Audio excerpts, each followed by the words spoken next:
వి gold trusted gold buyers మీరు తాకట్టు పెట్టిన బంగారాన్ని విడిపించి ఈ రోజు ఉన్న మార్కెట్ ధరకు కొనబడను 7771077720.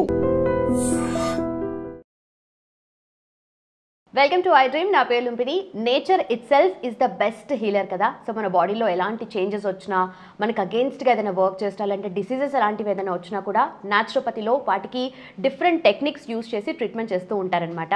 సో న్యాచురోపతి అనగానే మనకు గుర్తొచ్చేది కేతన్ ఆరోగ్య కేంద్ర నుండి మనకు డాక్టర్ దిలీప్ గారు. So expert in Ayurveda, acupuncture, అలాగే న్యాచురల్ సైన్సెస్. సార్ ఈరోజు మనతో పాటు ఉన్నారు. Let's talk to him. Hello sir, నమస్తే. సార్, FADL ఫ్యాటీ లివర్ అనేది ఎక్కువగా వినిపిస్తుంది. అంటే men women and gender differentiation ఏం లేకుండా అందరికీ వస్తుంది ఇది. అంటే మెయిన్ కాజెస్ ఏముంటాయి? ఎర్లీగా ఏమైనా సిమ్టమ్స్ అవి చూపిస్తూ ఉంటుందా? అయితే చూడండి, ఫ్యాటీ లివర్ అనేది ఇప్పుడు ఉన్న జనరేషన్లో చిన్నపిల్లల నుంచి పట్టుకొని ఉందన్నమాట. అంటే ఏం చేస్తుంది అంటే డైజెషన్ సిస్టమ్ ఇన్బ్యాలెన్స్ అయినప్పుడు లివర్ అనేది ఫ్యాట్ని కన్జ్యూమ్ చేసి స్టోర్ చేసుకుంటుంది. ఫ్యాట్ని మనం తినే టైంలో తినడం, టైంలో బాడీకి రెస్ట్ ఇవ్వకపోవడం వల్ల ఫ్యాటీ లివర్ వస్తుంది. తినే ఫుడ్లో జంక్ ఫుడ్ తినడం, తినే దాంట్లో ఫ్రైస్ కానీ ఆయిల్ ఫుడ్ ఎక్కువ తిన్నా, మసాలాలు ఎక్కువ తిన్నా బాడీ టాలరేట్ చేయలేదు. లివర్ ఏంటంటే టాక్సిన్స్ని రిమూవ్ చేయాలి. ఓవర్లోడ్ మనం ఫుడ్ ఎప్పుడైతే తిన్నామో, ఓవర్గా ఎక్కువ ఫ్యాట్ ఫుడ్ తిన్నామంటే లివర్ అనేది ఒక స్టేజ్ వరకు టాలరేట్ చేసుకుంటుంది. ఒక స్టేజ్ తర్వాత దాని పనితనాన్ని కోల్పోతుంది. కాబట్టి వీలైనంత వరకు మాత్రమే టాక్సిన్స్ని బయటికి పంపిస్తుంది. మిగతాదంతా ఫ్యాటీ లివర్గా డిపాజిట్ చేసుకుంటుంది, మన బాడీలో డిపాజిట్ చేస్తుంది. ఈ డిపాజిట్స్ అనేటివి ఏమవుతుందంటే కొన్ని రోజుల తర్వాత హార్ట్ రిలేటెడ్కి సంబంధించిన, అంటే ఆ హార్ట్ రిలేటెడ్ కార్డియక్ వజల్స్ అన్నిటిలో కూడా దాంట్లో కూడా ఫ్యాట్ డిపాజిట్ అవుతుంది. ఈ కార్డియక్ నర్వ్ అంటే మన హార్ట్కి వెళ్ళే దారిలో ఎక్కడైనా ఫ్యాట్ డిపాజిట్ అయితే దాని పేరు మనం కొలెస్ట్రాల్ అంటాం. ఈ కొలెస్ట్రాల్ కూడా డిపాజిట్ అయినప్పుడు హార్ట్ రిలేటెడ్కి సంబంధించిన ప్రాబ్లమ్స్ వస్తాయి. లేదా ఎవరికైనా మనకు కిడ్నీ నుంచి మనకు కొంతమందికి ప్రాబ్లమ్స్ ఎక్కువైతాయి. టాక్సిన్స్ అనేటివి అంతా కూడా యూరిన్ ద్వారా బయటికి వెళ్ళాలి. మళ్ళీ లివర్ అనేది డీటాక్స్ చేసుకొని యూరిన్ ద్వారా బయటికి పంపిస్తుంది. ఇక్కడ ఏమవుతుందంటే అప్పుడు డీటాక్స్ సరిగా అవ్వకపోతే లివర్ అనేది సరిగా పనిచేయకపోవడం వల్ల ఫ్యాట్ డిపాజిట్ చేసుకోవడం వల్ల ఏమవుతుందంటే కిడ్నీ ఓవర్లోడ్ అయిపోయి ప్రోటీన్ అంతా కూడా యూరిన్ ద్వారా బయటికి వెళ్తుంది. మనం డైజెషన్ బాగా అవుతేనే బాడీకి బోన్స్ డెన్సిటీకి, బోన్కి కావాల్సింది, మజిల్కి కావాల్సిన స్ట్రెంత్ అంతా కూడా మనం లివర్ ఇస్తుంది. ఈ లివర్ ఎప్పుడైతే తన పనితనాన్ని కోల్పోతుందో ఆటోమేటిక్గా అదర్ ఆర్గాన్స్ మీద ఎఫెక్ట్ పడే అవకాశాలు ఎక్కువ ఉంటాయి. కాబట్టి లివర్ మంచిగా ఉంటే కిడ్నీ కూడా బాగుంటుంది. టాక్సిన్స్ అన్న బయటికి పంపించడానికి మూత్రం ద్వారా బయటికి వెళ్ళాలి. కాబట్టి లివర్ టాక్సిన్స్ బయటికి పంపించినప్పుడు కిడ్నీ కన్నా సరిగా పనిచేయలేదనుకోండి, కిడ్నీ కూడా ఓవర్లోడ్ అయ్యేది. ప్రోటీన్ ఎక్కువ తిన్నామంటే కిడ్నీ అనేది ఓవర్లోడ్ అయిపోతుంది. కాబట్టి ఇప్పుడున్న సమస్యల్లో కిడ్నీ ప్రాబ్లమ్స్ ఎక్కువైపోయినాయి. ఈ ఫ్యాటీ లివర్ వల్ల చాలామందికి కిడ్నీ ఇష్యూస్ ఎక్కువ వస్తాయి. బోన్ డెన్సిటీ అనేది పోతుంది, వాళ్ళకు మజిల్ స్ట్రెంత్ పోతుంది, నర్వస్ సిస్టమ్ స్ట్రెంత్ పోతుంది. అంటే వాళ్ళు అనుకుంటారు చాలా స్ట్రెంతీగా ఉన్నాను కానీ ఫ్యాటీ లివర్ ఉంది అనుకుంటారు. కానీ కొన్ని పర్సనల్ విషయంలో అంటే ఫ్యామిలీలో కూడా వాళ్ళు హ్యాపీగా ఉండలేదు. సెక్సువల్ ప్రాబ్లమ్స్ కూడా ఫ్యాటీ లివర్ వల్లనే వస్తుంది. మోస్ట్లీ ప్రాబ్లమ్స్ ఎవరికి ఎక్కువ ఉంది అని అంటే చూస్తే చాలామందికి ఎక్కువ మట్టుకు షుగరు, బీపీ ఉండే వాళ్ళకు మాత్రమే ఫ్యాటీ లివర్స్ ఎక్కువ ఉంది. ఎందుకు అనేది ఒక్కసారి క్వశ్చన్ చేసుకుంటే ఇదంతా కూడా లివర్ డైజెషన్ సిస్టమ్ని ఇన్బ్యాలెన్స్ చేసుకోవడం వల్లనే ఫ్యాటీ లివర్స్ అనేది వస్తుంది అనేది చాలా సింపుల్గా అర్థం చేసుకోవాలి. కాబట్టి ఆయుర్వేద ప్రకారంగా ఇలాంటి ఫ్యాటీ లివర్ని మనం నార్మల్ చేసుకోవాలనుకుంటే ఒక 2 ఫార్ములాస్ ఉంటాయి. ఒకటి, లివర్ని డీటాక్స్ చేయాలనుకుంటే ఫస్ట్ పునర్నవ అనేది ఒకటి ఉంటుంది. దాని పౌడర్ని డైలీ మార్నింగ్ ఒక 1/2 టీ స్పూన్ కన్నా వాటర్లో కలుపుకొని తాగున్నామంటే లివర్ మొత్తం క్లీన్ అవుతుంది. ఇదే లివర్ని మళ్ళీ మనము కిడ్నీని కూడా క్లీన్ చేసుకోవాలనుకుంటే సేమ్ పల్లేరు అనే ఒక చూర్ణం ఉంటుంది, పల్లేరు కానీ చూర్ణం ఉంటుంది, గోక్షూర అంటారు. ఇది కూడా డైలీ ఒక 1/2 టీ స్పూన్ 2 పౌడర్లు కానీ కలిపి కానీ తీసుకున్నామంటే ఇటు పైన ఫ్యాటీ లివర్ కరిగిపోతుంది, ప్లస్ కిడ్నీస్ కూడా క్లీన్ అవుతాయి. ఈ రెండింటిని బ్యాలెన్స్గా మేనేజ్ చేయాలి. ఎప్పుడైనా ఓన్లీ ఫ్యాటీ లివర్ని మాత్రమే ఫోకస్ చేస్తే సరిపోదు. మనం ఫ్యాటీ లివర్తో పాటు కిడ్నీని కూడా ప్రోటీన్ ఫుడ్ని కూడా డైజెషన్ చేసుకుంటే బోన్ డెన్సిటీ పెరుగుతుందన్నమాట.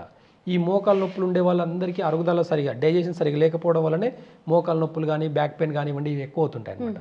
అంటే ఇలాంటి ఫుడ్ మనం ఎప్పుడైతే కెమికల్ ఫుడ్ కానివ్వండి, జంక్ ఫుడ్ తీసుకున్నప్పుడు, ఎక్కువ స్పైసీ ఫుడ్ తీసుకున్నప్పుడు, ఈ ఎక్కువ పులుపు తిన్నా ఇవన్నిటికీ మెయిన్ లివరే కారణం అవుతుంది. కాబట్టి లివర్ని చాలా ఈజీగా చేసుకోవాలనుకుంటే ఈ చెప్పిన 2 ఫార్ములాస్ నేను వాడితే ఒక 1-2 మంత్స్ వాడి చూడండి, చాలా తేడా వస్తుంది.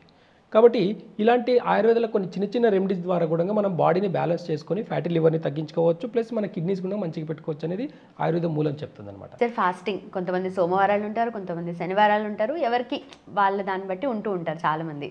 సో ఆ టైంలో ఎక్కువగా అలాగే ఉండి గ్యాస్ట్రిక్ ఇష్యూస్ పెంచుకున్న వాళ్ళు కూడా చాలామంది ఉంటారు. సో అప్పుడు ఎలాంటి ఫుడ్ తీసుకోవాలి? ఓన్లీ ఫ్రూట్స్ మీదనే వాళ్ళు రిలై అవ్వచ్చా, అంటే ఎలా ఉండాలి అసలు? మొత్తంగా ఫాస్టింగ్ అంటే అసలు ఎలా చేయాలి అసలు చాలామందికి నేచర్లో ఫాస్టింగ్ ఎలా చేయాలనేది తెలియదండి. కొంతమంది శివునికి ఉపవాసం ఉండడానికి సోమవారం ఉంటారు, కొంతమందికి శనివారం ఉంటారు, కొంతమంది ఫ్రైడే, కొంతమంది థర్స్డే, డిఫరెంట్గా. కొంతమంది అయితే అసలు సండే వస్తే నాన్ వెజ్ తింటానేమన్న భయంకి సండే ఫాస్టింగ్ చేస్తారు. అంటే సండే రోజు ఎలాంటి జంక్ ఫుడ్ తినకుండా ఉండాలనుకునే దానికి వాళ్ళు సండేనే ఫాస్టింగ్ చేస్తారు. ఇది ఇంకా బాగుంటుంది, కానీ కాకపోతే ఇవన్నీ వర్కౌట్ కాదండి. మనకు నేచర్లో, ప్రకృతిలో కానివ్వండి, సనాతన ధర్మంలో 2 విధాలు ఉన్నాయి, 2 పద్ధతులు చాలా స్ట్రాంగ్గా ఉన్నాయి. ఫస్ట్ వచ్చేసి ఏకాదశి. ప్రతి నెలలో 2 సార్లు ఏకాదశి వస్తుంది. అంటే ఈ ఏకాదశి రోజు తెల్లవారుజామున నుంచి మళ్ళీ సూర్యాస్తం అయ్యేదాకా ఫాస్టింగ్ చేయాలి. అంటే ఎలాంటి ఫుడ్ కానివ్వండి, ఎలాంటి లిక్విడ్స్ కానివ్వండి, ఎలాంటి ఫ్రూట్స్ కూడా తీసుకోకుండా ఫాస్టింగ్ చేయాలి. ఫాస్టింగ్ అంటే ఏం చేస్తారు? ఒక గ్లాస్ పాలు మాత్రం తాగుతారు, లేదంటే 4 అరటిపండ్లు తింటారు, లేదంటే 4 యాపిల్స్ తింటారు. అంటే ఏమవుతుందంటే ఇక్కడ ఫాస్టింగ్ అంటే ఏంది? తినకుండా ఉండడమే కదా. తినకుండా తాగకుండా ఉండడమే ఫాస్టింగ్ అంటే. మంచిగా ఒక 1/2 లీటర్ పాలు తాగితే ఇంకెందుకు తినడం ఎందుకు? ఇంకా చాలామందికి తెలియని ఫాస్టింగ్ గురించి చాలామందికి తెలియదు. 2 యాపిల్స్ తింటారు, సరిపోదా? స్టమక్లో ఏదో ఒకటి పడితే అన్నమే తినాలని ఏం లేదు ఇక్కడ రూలు. చపాతీ తింటే ఫాస్టింగ్ అంటారు, కొంతమంది అన్నం తినకుండా ఉంటే ఫాస్టింగ్ అనుకుంటారు. ఇలా కాదు, కంప్లీట్ ఫాస్టింగ్. అంటే తప్పుగా అనుకోకండి, ముస్లిమ్స్ చేస్తారు రంజాన్ టైంలో ఫాస్టింగ్. ఎలా చేస్తారు? ఉమ్ము కూడా మింగరు వాళ్ళు. అంటే అంత స్ట్రిక్ట్గా చేయాలి. ఏ టైంలో చేస్తారు వాళ్ళు? సూర్యాస్తమయం నుంచి సూర్యోదయం. అంటే మార్నింగ్ ఎర్లీ మార్నింగ్ నుంచి 5 నుంచి పట్టుకొని ఈవినింగ్ 6-6:30 దాకా 7 వరకు చేస్తే ఫాస్టింగ్. ఈ ఫాస్టింగ్ వల్ల ఎలాంటి బెనిఫిట్ అంటే గట్ హెల్త్ అనేది ఇప్పుడు చాలామంది ఇష్యూ అనమాట. గట్ హెల్త్ అనేది, ఈ గట్ హెల్త్కి ఏంటి అంటే ఎవ్రీ 2 వీక్స్కి ఒకసారి ఏకాదశి అనేది వస్తుంది. ఆ ఏకాదశి రోజు మనకి ఎనర్జీ అనేది చాలా నేచర్లో చాలా హై ఎనర్జీ ఉంటుంది.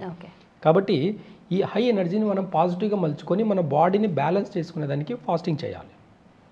అంటే 15 డేస్ 14 డేస్కి ఒకసారి వచ్చే ఏకాదశికి ఫాస్టింగ్ చేస్తే సరిపోతుంది. నా వల్ల అవ్వదు. నెక్స్ట్ అంటే యాక్యుపంచర్లో కానివ్వండి, ప్లస్ నేచర్లో పంచభూత సిస్టమ్ నుంచి తీసుకున్నా సరే, ఆయుర్వేదంలో నేను చాలాసార్లు ఒక విషయం చెప్పాను. మార్నింగ్ 7 to 9 లోపల ఖచ్చితంగా తినాలి అని చెప్పాను నేను. ఎవరైనా మనం గత 30-40 ఏళ్ళ కిందికి వెళ్తే మార్నింగ్ ఎవరు బ్రేక్ఫాస్ట్ చేయలే. మంచిగా 2 రొట్టెలు తినేసి ఇంత అన్నం తినేసి బయటికి వెళ్ళిన వాళ్ళు ఉన్నారు. అంటే ఇంకా మధ్యాహ్నం తింటారో లేదనేది తెలియదు. తింటారు, లేకపోతే మళ్ళీ ఈవినింగ్ తింటారు. కాబట్టి మార్నింగ్ హెవీగా తినాలి. మార్నింగ్ ఎప్పుడు? మార్నింగ్ 7 to 9 లోపల. ఈ 7 AM to 9 AM లోపల మంచిగా ఫుల్ మీల్స్ తినాలి. తింటే ఏమవుతుందంటే మన జఠరాగ్ని అనేది మధ్యాహ్నానికి యాక్టివేట్ అవుతుంది. అంటే మధ్యాహ్నం 1 to 3 అనేది స్మాల్ ఇంటెస్టైన్ యొక్క టైమింగ్ ఉంటుంది ఒకటి. అంటే మిట్ట మధ్యాహ్నం అనమాట. ఆ టైంలో బయట టెంపరేచర్ కూడా హై ఉంటుంది, ప్లస్ మన జఠరాగ్ని కూడా డైజెషన్ సిస్టమ్ని యాక్టివేట్ చేసే టైమింగ్ అనమాట అది. మార్నింగ్ ఎంత హెవీగా తిన్నా సరే ఆ తిన్న డైట్లో నుంచి విటమిన్స్, ప్రోటీన్స్ ఇవన్నీ కూడా ప్రాపర్గా బాడీకి అందడమే కాకుండా ఇన్స్టెంట్గా ఎనర్జీని ఇస్తుంది అనమాట.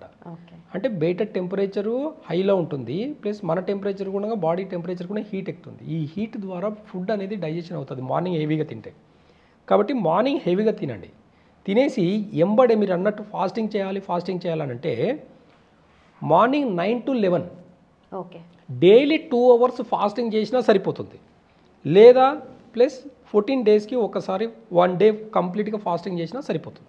2 వారాలకి 2 hours క్యాలిక్యులేట్ చేస్తే 14 hours అవుతుంది. అంటే ఏకాదశి రోజు 14 గంటలు ఫాస్టింగ్ చేయాలి.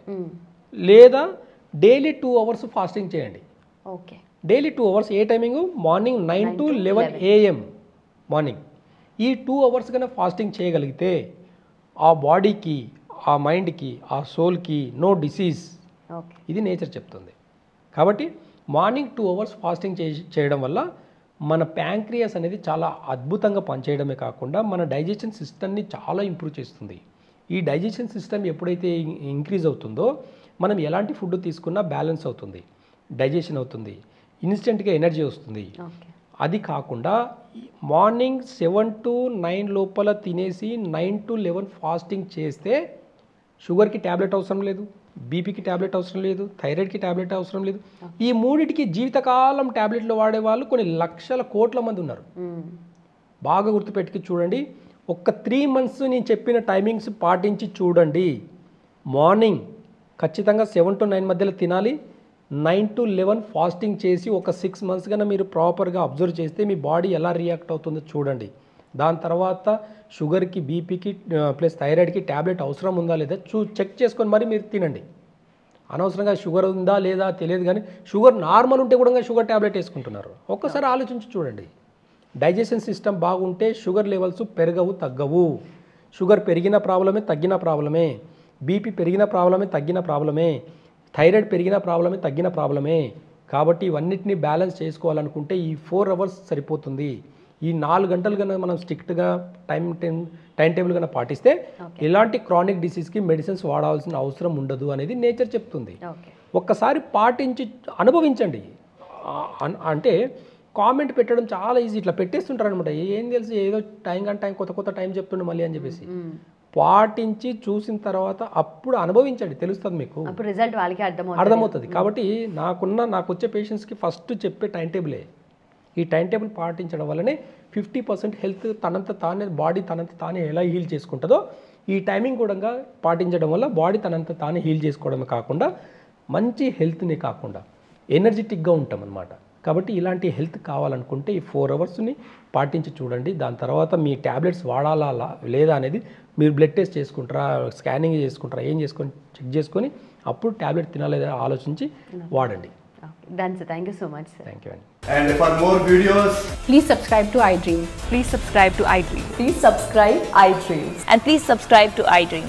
For more videos, subscribe to iDream. please like, share and subscribe to the channel. Congratulations, iDream. Subscribe to iDream. Subscribe to iDream. So subscribe to iDream Media.